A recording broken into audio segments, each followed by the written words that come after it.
Hi, I'm Eliza. I'm building a wooden guitar rack from scratch, and this is how it's going so far. For context, I play guitar, and I've been doing it for a long time now, and if you also play guitar, you know that they kind of just accumulate. So now I have a lot of them, and I don't really have a good place to keep them, except for their cases, which I think just takes too long to get out. Maybe I'm lazy, I don't know.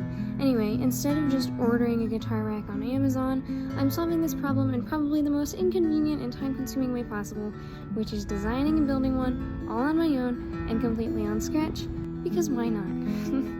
I'm actually very fortunate to be able to do this because I'm in an engineering class at my school, and we had a bunch of extra scrap wood and stuff, and our teacher just told us to make whatever we wanted with it. So I made a sketch, grabbed a bunch of big pieces of wood, the shop guitars, and started measuring. But that's kind of boring, so I'm just going to skip to the building part for your sake.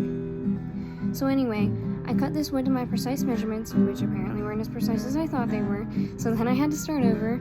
Luckily, I got it right the second time, so that was the first half of the frame, or so I thought, because it kept breaking. But I kind of just glued it back together.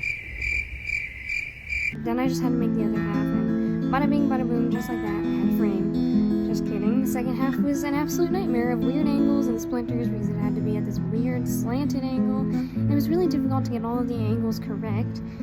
It was definitely too late to start over or change the design now, though, so I just had to tough it out and make it all work. And by make it work, I mean file it down and break it about 100 times.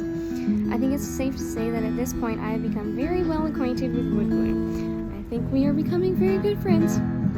I think the wood I was using was just really soft, I don't know, I'm not a wood expert, but also I will admit that not only was I being not very gentle and also a little clumsy, but there was also a big flaw in the design, which is that the inserts put a lot of pressure on this small section of wood and made it super easy for it to split along the grain. This was obviously a super big problem, but I had to put it on the back burner because my main objective at this point was just to get the thing to stand on its own, which took me an unfortunately long amount of time. But then I quickly screwed them all together and put a top on it, and it was all pretty stable.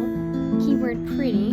I wanted it to be completely stable, so I used these thinner pieces as braces to keep everything in line. This also fixed that design error I mentioned earlier, because it braces and strengthens the fragile parts of those pieces.